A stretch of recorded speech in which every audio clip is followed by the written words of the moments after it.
ఇప్పుడు మనం ఉన్నది అజంతా ఎల్లోరా అంటాం కదా, అలా ఇక్కడ ఎల్లోరా కేవ్స్. ఇది ఎల్లోరా కైలాస్ టెంపుల్. ఇది మొత్తం పెద్ద కొండ. ఈ కొండలో అన్ని గుహలు చెక్కారండి. ఈ కొండకి గుహలు ఇలా చెక్కారు. కానీ ఈ టెంపుల్ మాత్రం అప్ సైడ్ డౌన్. అందరూ కింది నుంచి ఇట్లా పైకి చెప్తారు కదా, దీన్ని పైనుంచి కిందికి 10 లక్షల టన్నుల స్టోన్ని పడేశారంట ఇందులోంచి తీసి. దగ్గరికి వెళ్ళాక మళ్ళీ చూపిస్తాను. ఇది టెంపుల్ కదా, ఇలా కొండ మొత్తం అక్కడ వరకు ఉంటుంది అండ్ ఇటు సైడ్ అటు లాస్ట్ వరకు ఉంటుంది. ఇవన్నీ కొండలు చూసుకోవాలి, అవన్నీ గుహలు అంటారు, కేవ్స్. ఇది మన మెయిన్, ఇక్కడ చూడాల్సిన మెయిన్ అట్రాక్షన్. ఇది స్పెషల్ ఏంటంటే సింగిల్ స్టోన్ అండి. ఇది చూడండి, పై నుంచి కింది వరకు ఇదంతా సింగిల్ స్టోన్.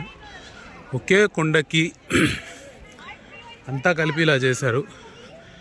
మన పూర్వ మొఘల్ రాజులు ఔరంగజేబు గారు ఎన్నో రోజులు ఇది కూల్చడానికి మనుషులను పెట్టారంటే ఆయన అవ్వలేదు. కూల్చిన తర్వాత పరిస్థితి ఇది, కూల్చక ముందు ఇది ఇంకెంత బాగుంటుండేనో. ఇది మెయిన్ టెంపుల్. మెయిన్ టెంపుల్తో పాటు ఈ విగ్రహాలు, ఈ లోపటిది కేవ్స్ లాగా ఉంది కదా, వీళ్ళు ఇంకా చాలా సీక్రెట్స్ ఉంటాయండి. ఈ స్టోన్కి డైరెక్ట్గా ఇట్లా డ్రైనేజ్ కూడా చేశారు. ఇది ఎటు వెళ్తుందో తెలియదు, అన్నీ క్లోజ్ చేసి పెట్టారు. చూడండి, ఇది ఇట్లా కొన్ని ఈ కేవ్స్కి వస్తే కొన్ని అసంపూర్తిగా ఉన్నాయి కూడా ఉంటాయి, అంటే సగం చేసి వదిలేసినాయి. దగ్గరకు వచ్చి చూస్తే కానీ ఎంత పెద్దదన్న సంగతి తెలియదు. ఇది ఏనుగు, సగం కూల్చిన ఏనుగు. ఈ పిల్లరు, ఈ ఏనుగు, ఆ మెయిన్ టెంపుల్ అటు సైడ్ కూడా సేమ్ ఉంటాయి.